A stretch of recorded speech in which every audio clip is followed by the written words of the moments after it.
Hello, everyone, and welcome to the 9 critical design decisions for high ROI 360 feedback.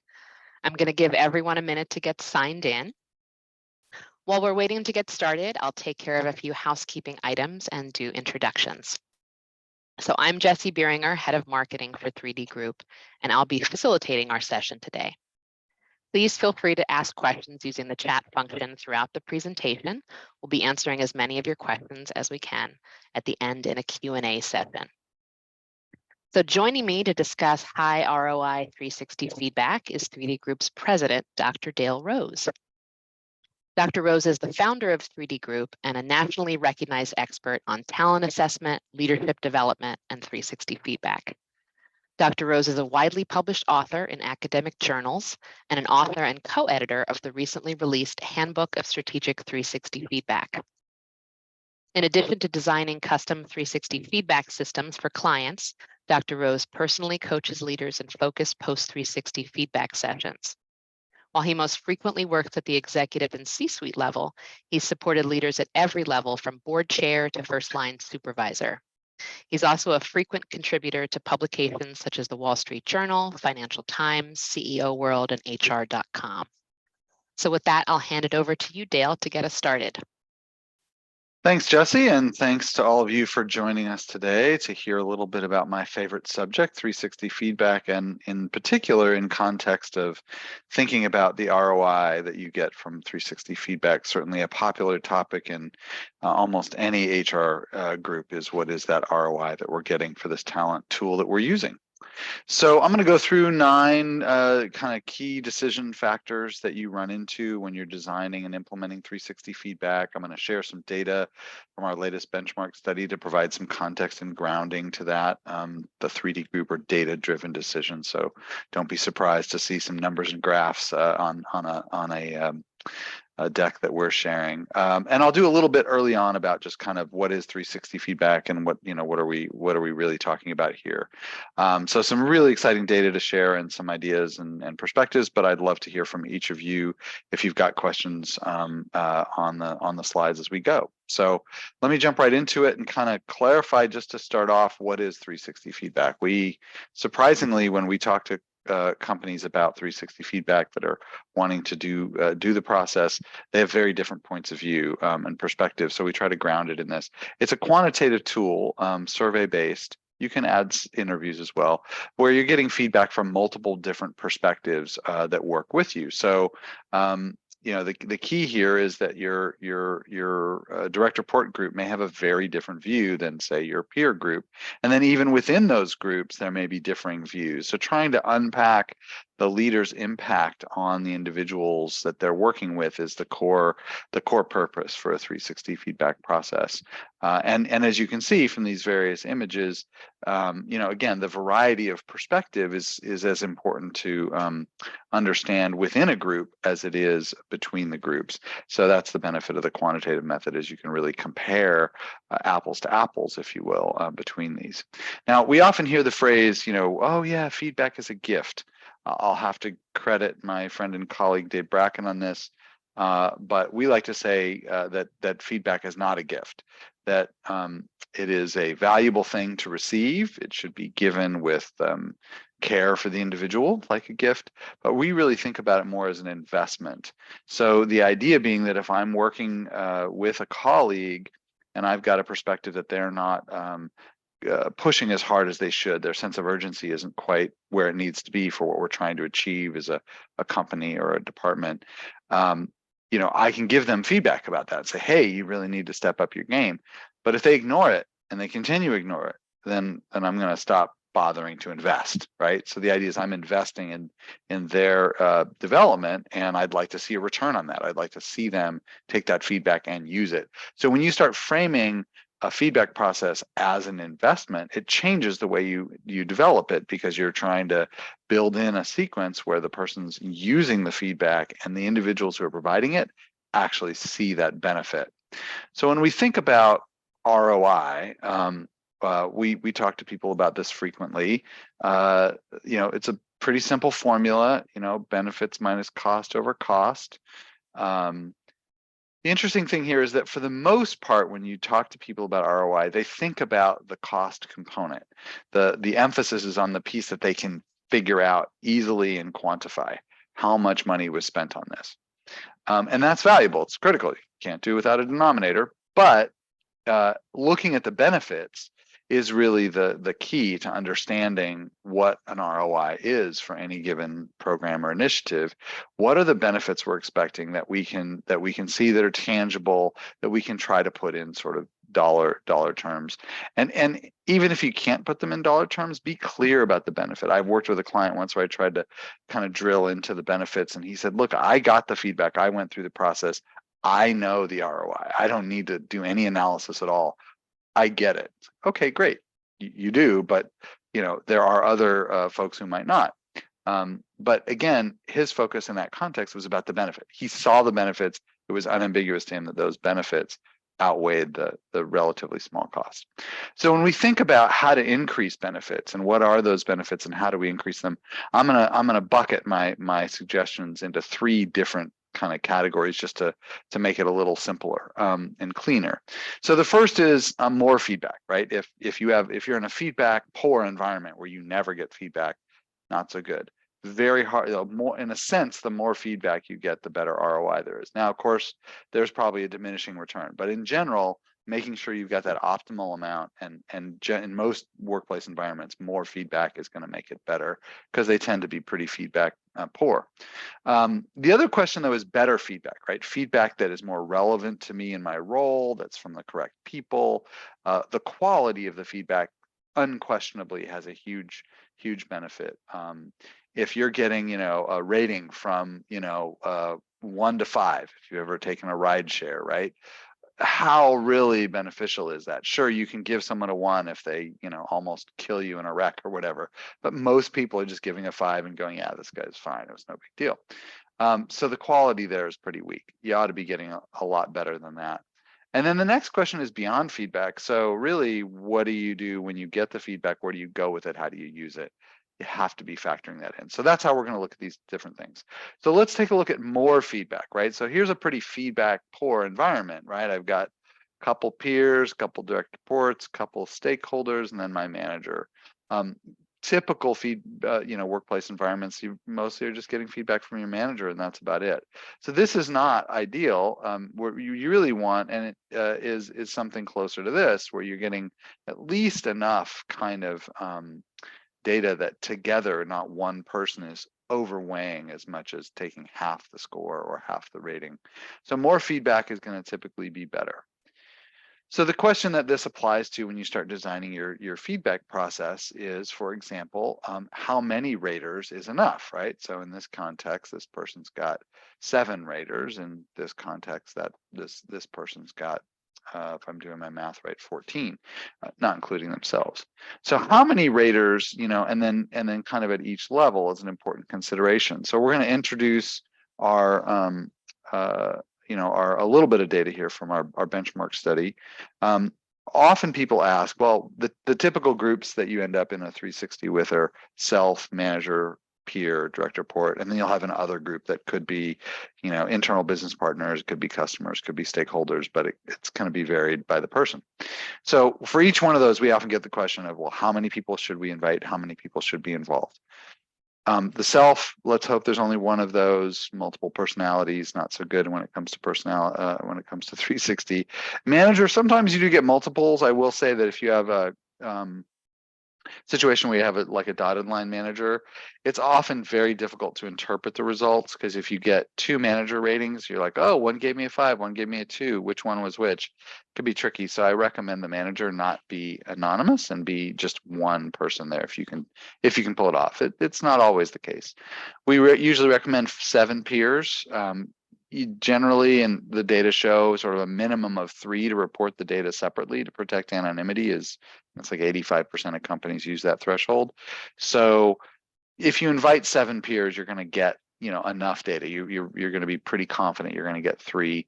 They don't have to be line peers. They don't have to be on the org chart, but just people you work with directly. You should always invite all direct reports. All direct reports. If you work for somebody, and some directs are having an opportunity to provide feedback and some aren't, not good. And then 7+ for the other group, again, for the same reason. You want to try to make sure you get at least a response rate that gets you from that group that gets you 3. And well, there it is right in front of me. 83% of companies, I'm glad I was close, got use a minimum of 3 for each of these groups to report data. If only one direct report responds, you really don't want to report that separately. You want to aggregate it up and combine it into an overall score so their anonymity is protected. The other question we get a lot of times is, what is a good response rate? Again, within each of these, there's a minimum for how many get reported, but when you look across the board, and particularly across company, what's the standard? We typically say you want at least 70%. That's kind of right at the edge there. When we look back for like all of last year, all clients everywhere, we end up with an average of about 86%. So usually you can get pretty solid response rates if you implement well. If you send out one notice and hope they respond, you won't get it. If you send reminders, and particularly non-responders, you can get a pretty good response rate. One of the keys for that is using targeted reminders, right? So a couple of tips there is, actually send a separate email to the feedback recipient and to the manager and to the HR folks. Like, these are some things that you can do just to target who needs to fill surveys out, and really let them recognize that you're paying attention. Always good to point out that you're not looking at individual ratings. No managers are looking at individual ratings, but when you target reminders, you can really increase the response rate pretty significantly. So that's going to be one way to get you more feedback, right? Again, if I get only a few people responding, it's not going to be as valuable as if I get a good response rate. So make sure you're designing your process to get the response rate you need. How often is another common question. We see in our data that it's really around every year, every other year is kind of the most common, although it's really spread around. I think these data sort of reflect, this is out of our benchmark study, these data reflect that there are a lot, it's situational by company, what's going to be appropriate. A fifth of companies doing an as needed approach is kind of interesting. It's very this is like an ad hoc kind of orientation. That can work in certain environments. In other environments, it ought to be every single year. I think the key is that I would recommend not doing this single-use approach down here. There can be some strategic uses, but when feedback is just an event that you try on for a moment and then you stop doing, it's really easy for that investment to go way down. I think building it in, the idea that leaders need to get feedback from the people they work with to be more effective, is a super important kind of standard, if you will, just to set in your organization. All right. Let's see. Yeah, that's the core advice there on how often is make it a cycle. Survey length is another big question, right? So in terms of how much, right? More feedback. Ask one question. Well, that's not going to be a lot of feedback. Ask 500 questions. That's going to be too much feedback. So again, that sort of optimal space. When we look at our data in the benchmark study, we find that it's varied a little bit over the last couple of years, but really, surveys in the plus 40 is kind of necessary, particularly to get a comprehensive view of a leader, right? Leadership's pretty complex. People want short surveys, right? They don't want long surveys. They don't want to spend a lot of time on them. But at the same time, too short a survey, you've gone through all this effort, all this work to actually get people to respond and click on the link, and you've got them there. You may as well get a full view of someone, and really, 40 to 50 is probably the most the shortest you want to get. You can get the other key though is, like, you don't need to write a paragraph, right? Really, follows through on commitments. If you have 40 questions like that, it could take 3 minutes to fill that survey out. It's faster than you think. So, what we found in our data was the average length was about 52 questions, which is pretty reasonable. Again, just make sure those questions are reasonable. The response categories are efficient, so you're not wasting people's time on long, confusing items in a rating scale that's not clear, and also going to be very difficult to interpret when someone gets the feedback. But if you go in with a 10-item survey, often leaders are going to find that's not enough. You're not going to get the ROI. You've invested all the time and effort to get the data, but you just fell short by not quite making that survey rich enough to capture what's really going on. Okay, so that's our more feedback segment. Now let's move on to better feedback. How do you get better quality in your feedback? Now we've seen some pretty crazy things out in the industry. We've seen a variety of different commercial instruments that are out there that really candidly do not produce particularly valid or useful feedback. I'll give you a great example. So survey content is one of your first data points, right? Is what questions are you asking? I gave you a couple examples of questions that I think are pretty good. Follows through on commitments, acts with a sense of urgency, admits mistakes, very short, very clear, very actionable. Well, how about my favorite worst question ever? This is literally a question on a commercially available instrument that calls itself a 360 feedback instrument. If I was a dog, what kind of dog would I be? And then it's actually got a list of like, I think 20 breeds and no explanation. This is not going to get you any ROI. In fact, this is going to get you negative ROI. I will not name the instrument, but if you run across it, keep running. And so, yeah, I think the survey content needs to be relevant to your situation. It needs to be relevant to the strategy in the organization. It needs to be current with the strategy of the organization. If you're trying to move from a methodical, kind of careful culture to a more risk-taking innovation culture, put some items in there around risk-taking and innovation and challenging the status quo.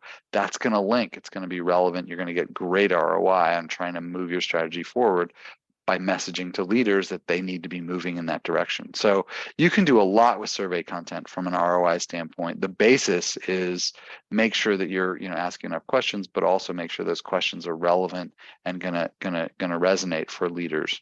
Another question is around who, in terms of quality, is around not just how many people you invite, but who do you invite to give you feedback.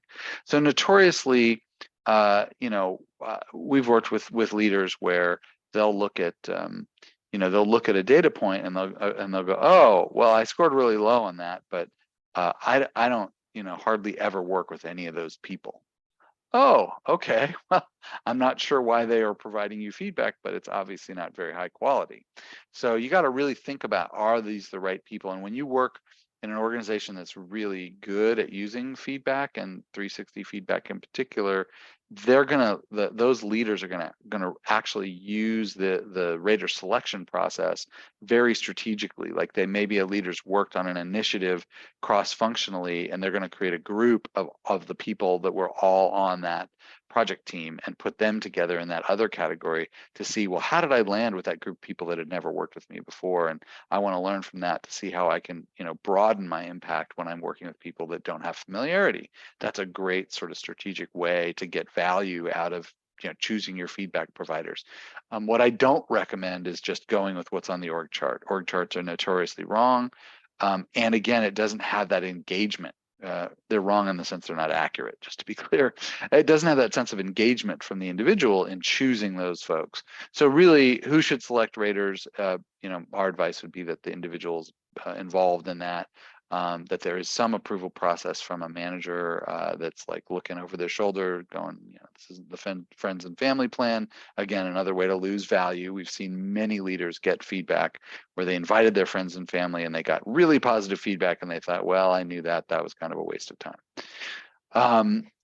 Which rater groups, I kind of mentioned those, and then, who should be selected as raters. Really thinking about the folks, again, that you've had an opportunity to work with, right? So that's the other factor is occasionally you'll exclude someone, even a direct report who just started last week. But you tell them, you say, hey, I'm not including you because you've only been here for a week. And I don't want you to guess. So the data show in terms of who choose raters, you can see here, participant in these top two is pretty core, right? Like the participant needs to be involved in some level.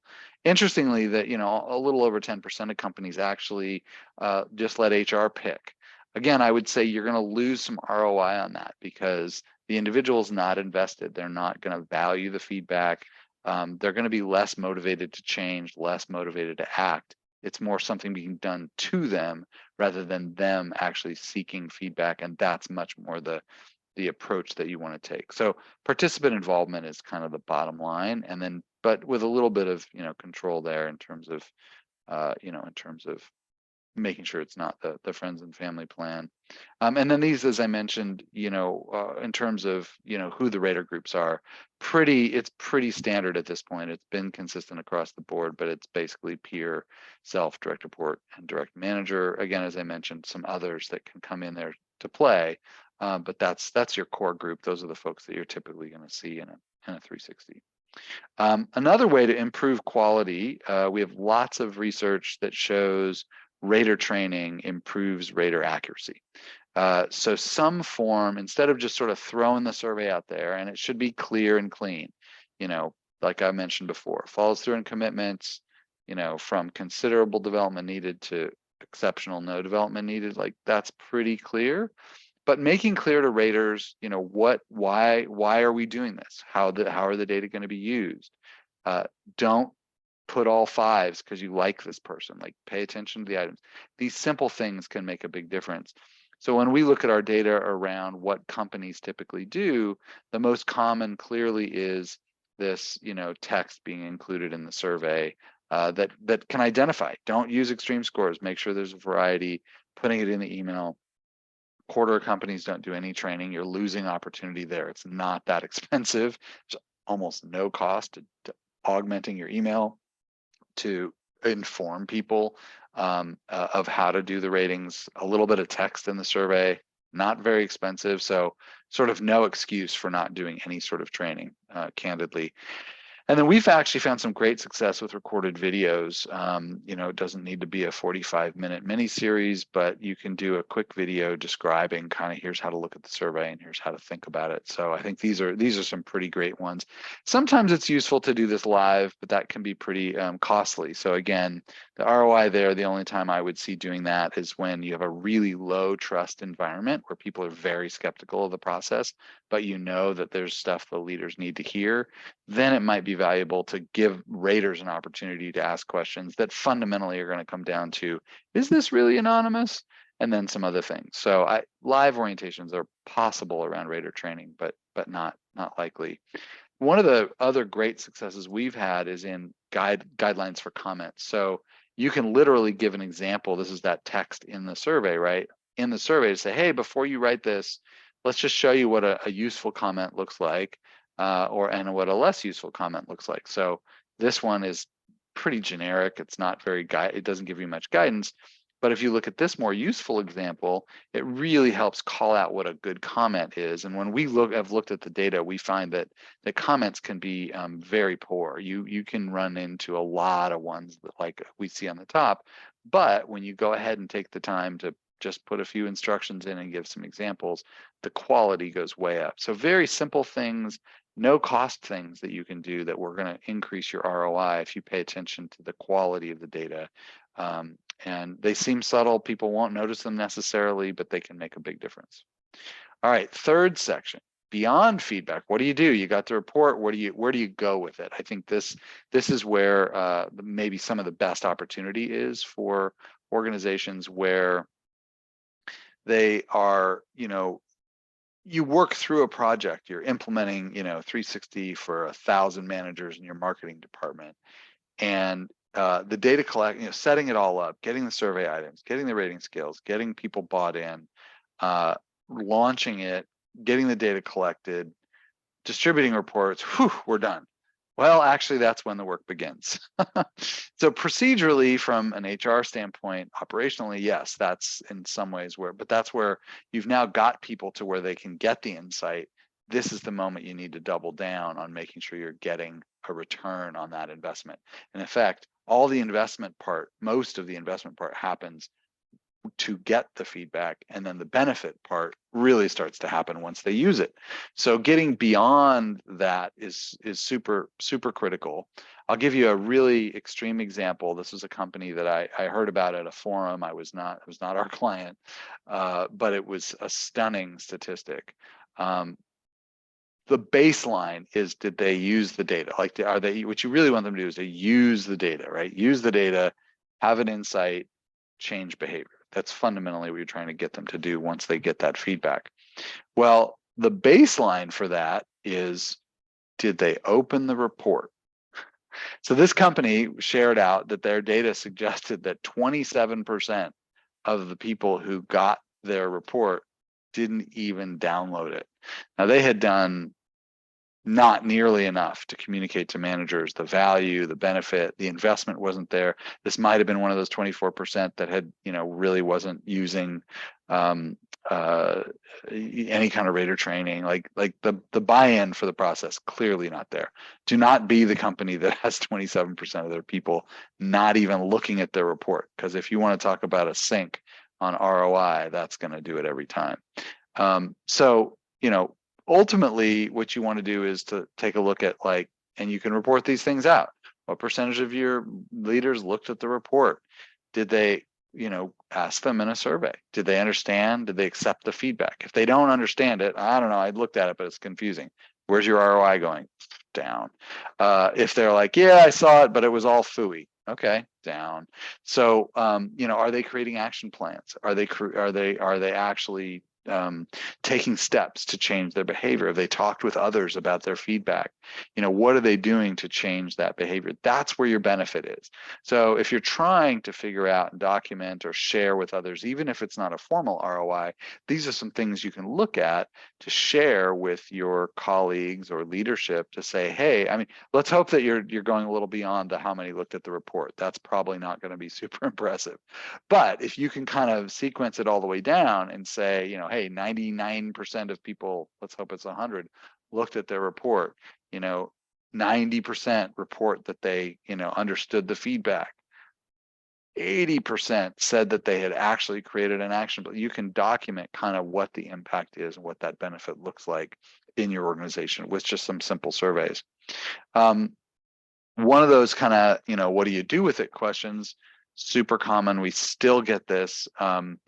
Myself and my colleagues have been trying for years to get beyond the question, but it will not go away. Is the feedback being used for, you guessed it, development or decision making? I'll point out that really, what training am I going to go to? How should I change my behavior is a decision. So really, 360 feedback is being used for decision making. Is it being used for firing people? Not so much. 0% of companies report that that's how they use it. Is it being used, to help guide training needs and figure out what goals should be from a development standpoint? Absolutely. Sometimes that's purely self-directed. Sometimes it's not. And then you can see here that this is what I would say are probably your more strategic companies are really recognizing that you can use it for both. You can use 360 feedback data to support succession planning. Do you really want to promote somebody whose direct reports feel like they micromanage and, and then you look down into the data and find there's massive turnover in their department? Not so much. So you can understand that. Do you really want to promote someone who's not even looking at their feedback? Not so much. So understanding that and then continuing to give them feedback and opportunities to use the feedback to develop is super, super important. And if you look more, if you drill down into this even further, you see here that, clearly development is king, right? So career development and development generally, more than 3/4 are reporting that's the use for 360 feedback, but it's really a yes and. So it's this and linking it to what training do we need in this group. And there's that 20% or so that are also able to use it for succession planning support. And we find, a fifth of companies have found ways to use 360 data for performance management. There's a great chapter in our book by the Mike Campion and two of his kids that is about just this topic, and it's incredible. It's I think 350 citations about the 50 best practices for using 360s for performance management. If you're thinking about doing that, read that chapter. There's just no question. I think it's chapter 3 in the book. It's really powerful. What's really interesting is when Cindy McCauley read that chapter, her comment was, well, that's all the stuff we should do for development too. So it's really the same best practice. It's just how do you then go ahead and introduce it from a sort of a change management standpoint to get people comfortable with using it for performance. Another big what do we do with it question, who owns the report? Where's it go? Fundamentally, the participant owning the report is a pretty clear standard, right? We've got, 90%. It's always been extremely high, feeling like the participant owns and gets a report. Honestly, I'm not sure what the 6% is saying here. Maybe it's that technically HR owns it, but they can see it. I don't know. But clearly the participant needs access to that feedback. Clearly, a coach, if you're working with a coach, needs to get a copy.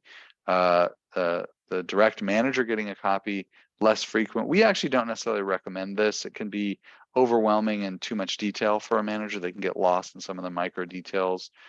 We really recommend that manager have a follow-up meeting and understand what are the development priorities the leader learned from it. So there's accountability there, but like the individual scores are maybe a little bit less critical, and then pretty common for HR to also have access to it. One of the key kind of follow-ups though with this is the question of, okay, I've got the feedback, I understand it, reports have been distributed, I've got kind of a plan. There's some interesting data Marshall Goldsmith has compiled that illustrates, again, that return on investment concept in a very pure way.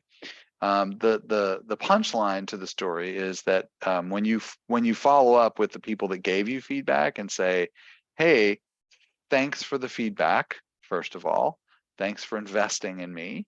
Here's what I learned. I need to, in this example, give staff more autonomy, and I just really need to get better at delegating. I'm committed to it. I'm going to do it. Massive differences in how much change gets reported for leaders who simply do this after they get the feedback. This is that return to the raters of the investment that they've made. So just to share some of the data from his study. So, if the people who said my coworker did not follow up, this is a kind of a change spectrum, right? So the midpoint of 0 is no change at all. The far right of 3 is over here is lots and lots of change, and then over here is actually went down, negative change. And you can see here there are 6 companies that are included, so it's kind of cross cultural in terms of kind of the feedback climate that they're in. So clearly, kind of not following up, not a lot of change. Now, if you ask the other side of the question, well, what about the people who reported that their coworker did follow up with them and did so consistently and periodically? Oh, all of a sudden here, big change is happening, right? So simply following up with the people that gave you feedback and doing that on a regular basis, engaging in that conversation, if you will, already is going to increase your ROI quite significantly. The cost to doing so is close to 0. So that's clearly a best practice, highly recommended. All right, and then last but not least, do you give somebody their feedback report and tell them, go talk to your manager once you've figured out what to do with it? Well, it turns out that's a harder task than maybe we realize. Even if the the survey is clear, it's relevant, the report is clean and easy to read, people have day jobs, and it can be very emotional and very challenging to get through feedback and the details in a feedback report and boil it into, here's what I'm going to do differently.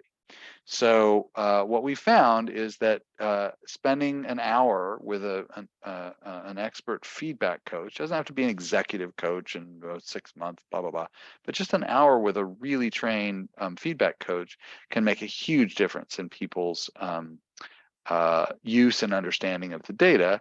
And it turns out that most companies that do feedback would agree. So this is going back to 20 years of data here, that at least 2/3 of the companies are including one-on-one feedback coaching as a follow-up to make sure people understand and are using the data. And it was almost 90% this last year when we last collected the data. over 80% of companies are saying this is just an essential component of the process. Now, there can be some challenges for scale here, but in terms of ROI and impact, there are few things I think you can do that will have a better impact on the benefits that each individual receives, and then by default, that aggregates up to the company, of course. So let me just try to kind of wrap together a little bit sort of some of the costs and benefits that you might think about, and then I'm going to share some data on what companies are doing to actually evaluate and assess their ROI and their business impact. So if you think about what are those costs and benefits, the costs are they're going to show up because you're going to get invoices generally. So there's, setup and orientation, right? Like configuring the process and then orienting people to it. You're going to look at some kind of fee per report or per participant. Employee time to complete surveys, don't overlook that, right? The longer the survey in terms of words, like the length of survey items, the complexity, if a rater has to like read through it and then go, wait, what was this one again, and start over, you're almost lost. They should be able to read it, get it, rate it, read it, get it, rate it, read it, get it, rate it. They can go through very quickly. But that time is a very big investment by the company, so don't overlook that one. And then certainly the person receiving the feedback and the time they invest in understanding the report, more complex report, like more steps in the process to get an action plan together. Frankly, even to the extent that there's complexity in your system for documenting their goals and blah, blah, that time is costly. So I think looking at what's the most streamlined way to get somebody to understand what they need to develop and start developing it is going to be your best ROI. Or certainly your least cost. Benefits, things like you're making better talent management decisions, succession planning. You're less likely to have derailments if you've got in a promotion, if you've got some data on how this person's impacting the people around them. You can create a much more sort of open climate and culture around performance and around feedback. When people get used to using a tool like this, they start getting into conversations about how they're doing and how they can do better. If you have a manager, if you have people going in, looking at the feedback, trying to understand how they can be better, and then meeting with their manager to discuss that in a tangible, actionable way, that starts changing conversations and changing the culture. Certainly better decision making by leaders around where they need to develop, around how they're going to get their team moving forward in the right direction. We see over and over again that high potentials want feedback. They want to be in a feedback rich environment, and they will leave companies and leaders that don't give them those opportunities. And then lastly, for that same reason, if you as an employee never have an opportunity to tell your manager where they are, micromanaging or whatever the challenge might be, and how negatively it's impacting your own work performance, that can be very frustrating, and you're going to end up losing folks over time. So those are some of the benefits, in addition to some of the other stuff I've talked about. But those are more sort of your tangible, if you will, kind of actionable things. And easier to boil down to dollars and cents. So one of the things we did in our benchmark study is we asked people, what is the business impact? What have you seen in terms of business impact on 360? And we had a couple interesting findings that sort of fit with some of this, of course. The two biggest ones were the notion of increasing retention of high potentials. If you can keep a high potential, for additional years, let alone get them leaning into the organization and moving up in the organization and continuing to add value. We know those are the folks that are, what's the 80-20 rule, right? They're 20% of the folks doing 80% of the value. And then also just better decision making by leaders. It's amazing how unaware leaders are about the impact they're having. And when they get the awareness of, oh, I didn't realize that's what I was doing, they start making better decisions about how to lead their people. They start, recognizing the impact that they are having, and making those adjustments actually changes the impact that the team can have because they start functioning better. The interesting question is here, and then the other ones we asked that, a quarter of companies do, is around decreasing turnover and then increasing customer satisfaction. Customer satisfaction, we would assume, is sort of through that chain of events of, better employees, happier customers. unlikely that it would be a direct impact.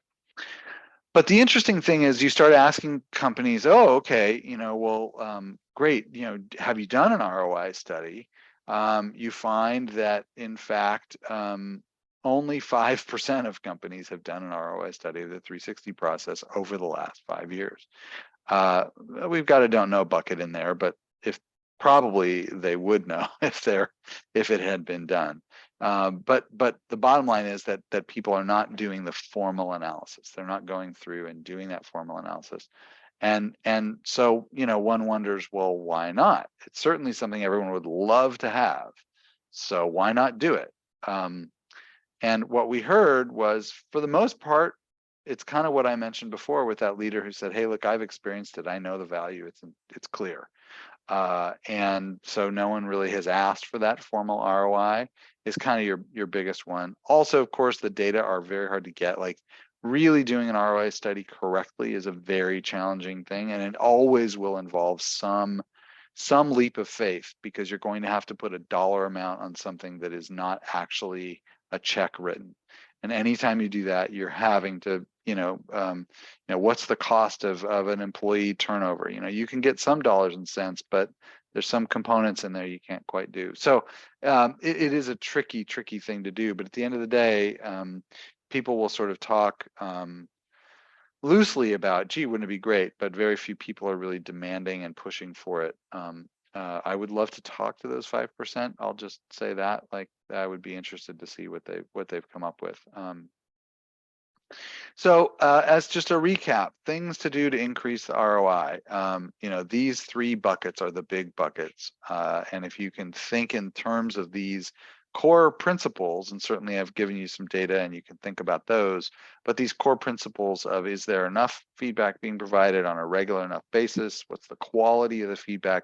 And what are we doing after they get their report? If you can kind of focus on those from a design standpoint, you're going to really drive up the impact that your process is having and the value it's having for the business, and get more out of that investment that you're making. So that's what I've got from a content standpoint. Are there any questions? Dale, yeah, there are a couple questions and a comment I want to share. Diana wrote in this comment, and I feel probably for the group. So she said, I always debrief leaders that I do a 360 with, so I know they read it. We talk about possible action plan, and I recommend they thank people like Dale suggested. One other reason to let others know the behavior change is also to check in with people to see if they're noticing any differences in the behavior. Since people are used to seeing someone be a certain way, it alerts them to look for change and to see the leader differently. So you really get them on the team for change. Kind of similar to what the Goldsmith data showed, right? Yeah, no, I think that's a great point. It sort of highlights the notion that you're, by enrolling others in your own change, you're recognizing that you're changing this behavior. Like, your behavior was probably working for you just fine before, right? If it wasn't, you might change it, but it might not have been working as well for others. So you're by involving them in the change that you're trying to make that will benefit them as well. It kind of only makes sense that you would engage that. It sort of starts the conversation, if you will, in a really constructive way. So that's a great comment. So another one was, do you have any recommendations on selecting 360 target groups like managers, directors, high performers? Who should you do this with? Yeah, so again, as I said, sort of all direct reports, clearly that's unambiguous. Always good to get your manager. Oh, I'm sorry, you're talking about not raters. You're talking about who should get the feedback. Who should get the feedback? Recipients. Yeah, I just realized that. So our orientation is that it's best done in a census participation way. So this is like the handbook of strategic 360 feedback is all about kind of how you can lever this tool for strategic impact. And so, for example, you might take an entire department that is undergoing change with, say, a new leader, and who's coming in and changing processes and trying to drive efficiencies, for example. Well, getting all the leaders in that unit feedback on behaviors that relate to that strategy, in addition to broad leadership strategy or leadership behaviors, can make a huge impact on that system. So the individuals will get benefit, of course, but then also you're getting additional ROI by the whole system. So I would think really systems, departments, typically work units, you could do the whole company as well. That trend has tended to decline. There are some companies that are doing that still, and I think to benefit, but it's less common than it was, say, in the early 2000s kind of thing. To like the whole company, every leader's getting feedback. But I would at least think in terms of systems, and then I would also give high potentials. Anybody in a leadership program you're trying to develop, like all leadership program participants should be getting 360 feedback. And I would avoid what I call the problem children, right? Like where we see 360 go awry is when a process is done as like a last ditch effort to try to save someone that you're probably going to end up having to let go because they're not performing, but maybe we'll give them a 360 and they'll get it. That's almost always just doesn't help. It rarely hurts, but it doesn't really help. It mostly postpones the inevitable.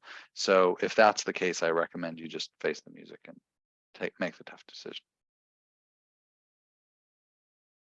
So Janet asks, what do you think of small follow-up surveys 6 months after the 360 to gauge progress? I don't think it's a very good idea, bluntly. I have reasons for this. I think the idea of openly saying like, what change have you seen, or really targeted, like, have you, I've been working on delegation, how is that going? Sort of the Goldsmith model makes sense. There are some real problems with people call them pulse surveys, or like, oh, here are the 10 items, or I'll just resurvey. And then looking at the quantitative comparison, those quantitative comparisons rarely work in the way that you would think they would, for a zillion reasons. I actually wrote a paper on this, kind of the 7 reasons not to do this. A couple of highlights are, you're going to end up with different raters. Like, it won't be the exact same raters, and you have a small enough group that even 2 different raters who happen to have a different rating pattern will change the outcome in a material way if you're comparing to the prior. The order might be the same, so your development priorities might show up as the same, but your actual numbers aren't going to kind of suss out the way you want. And then there's, like I said, 7 really concrete reasons, but I would not recommend that. I've seen it tried. I had a leadership client do this for a leadership program, and they had promised ahead of time that they were going to do post-test scores to show that it had worked, and all the scores went down, because leaders were more attentive to it, different raters, and people started paying closer attention. And were more like attuned to it, and like, oh yeah, and they were like almost more critical. And so it just turned out not to be a valid measure, because we had lots of really clear anecdotal evidence that this leadership program the client had put together was making a huge difference. People sort of saying it, but then when they got down to the ratings, it just didn't show up the same way. Counterintuitive, I know, but I've not seen it go well. Short answer. Abby just asked, what about industry norms as comparison points in a report? Yeah, so norms, we have norms in our off-the-shelf tools, and they can be pretty useful for certain circumstances. Some items are more difficult than others, and so it's useful to put things in context. A little bit dependent upon the culture of the company. Some companies are, oh well, we're next gen. We don't care about all this industry stuff. It's all us. And okay, then maybe you do own norms for yourself. To like, here's what everyone else has scored in the company, and here's how you compare. Fundamentally, though, one caution with that is I would recommend having a coach involved in interpreting the results with those individuals, because people can get too much into thinking about it as a report card, and it can either demotivate by saying, oh well, yeah, I scored 4, which is, at least it was above the norm. Okay, but there might still be work to do, right? It can end up being an excuse. So there's a little bit of caution there. It can be constructive, but I'd be careful that it not be demotivating people in ways that are completely unintended. Okay, so Someone just asked, is 360 the best method available for feedback? What are the advantages over other types of feedback that might be out there on the market? So most of the other methods that are out there are, and I wrote a chapter on this in our book comparing to a couple of other methods.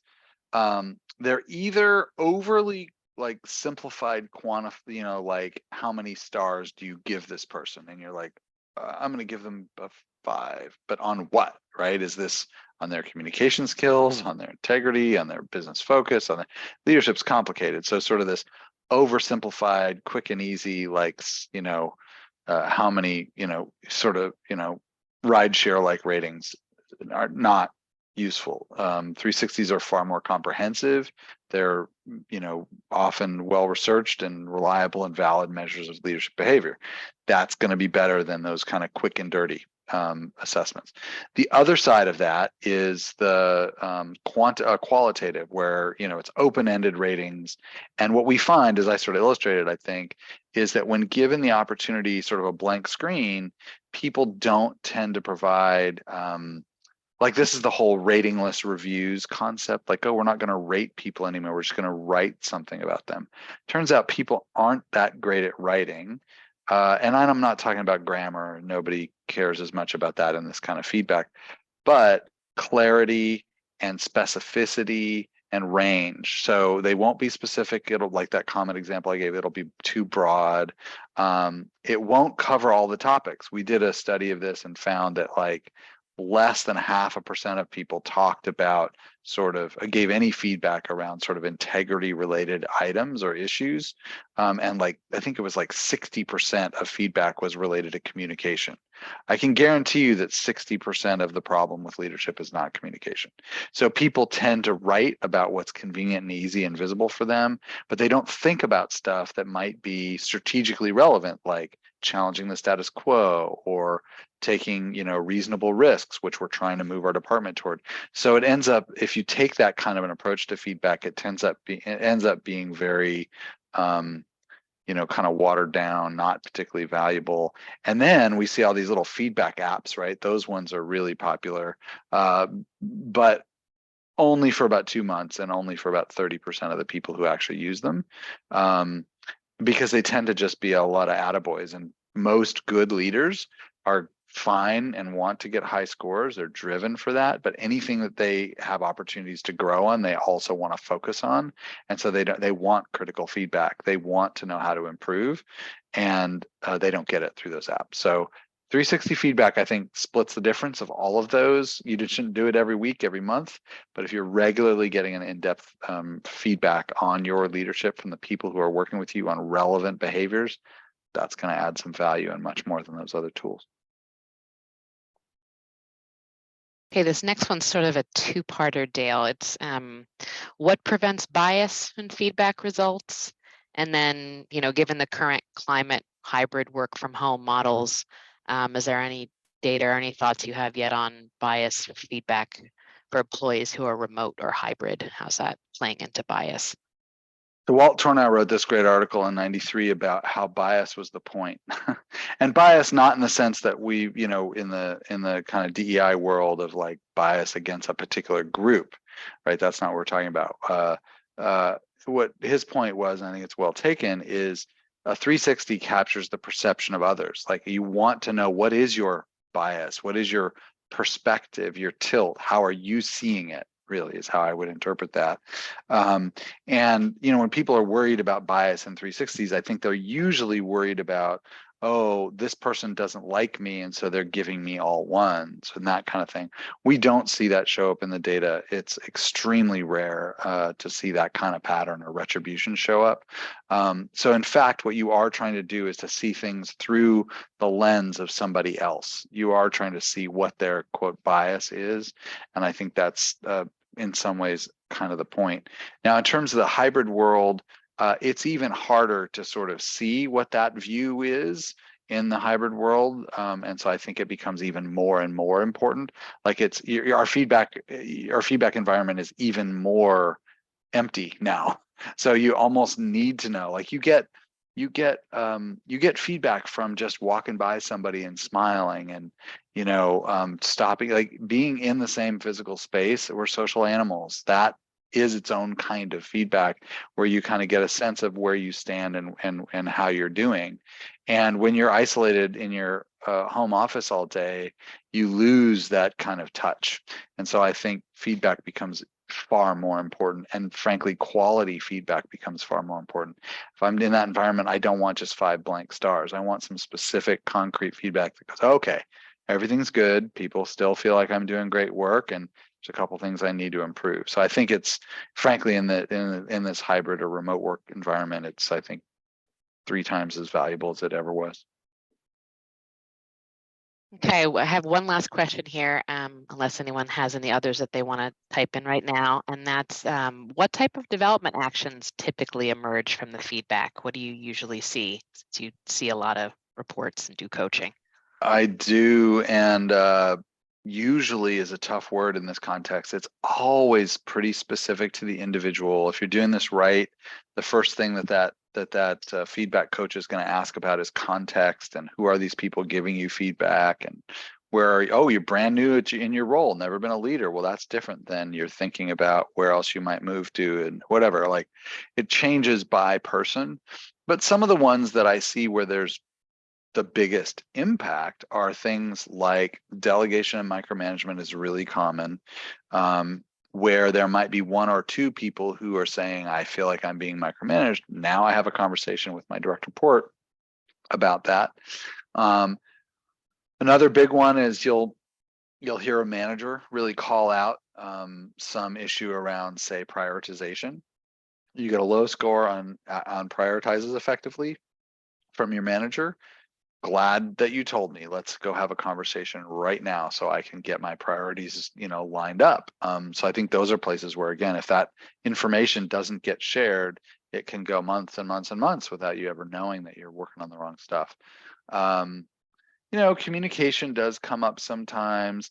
A lot of times it's really positive, and there's a lot of people sort of going, wow, I thought I was, good with my team, but they really feel like I have my back, like I have their back. That's a really common one. And that can be visible from peers too. So that can really reinforce a leader. Boy, I don't know. I'd have to go through my list and like add them up. I want the data now. But those are the ones that come to mind, I think, in terms of, biggest impact. I guess the other one I would say is transitions, right? Like when a leader gets promoted up, 6 months later, finding out how they're doing and where they need to adjust, and that can be quite varied, but that's the place where I see the benefits really coming through. Hopefully that was detailed enough, and now I want to get the data. So okay, thank you. I think that's a good stopping point. If you had other questions that we didn't get to today, we'd be happy to talk to you afterwards. So thank you all for joining us today. If you'd like to talk about how feedback can support your talent goals, please reach out to us. Thank you all so much, and have a great rest of your day. Thanks, everyone.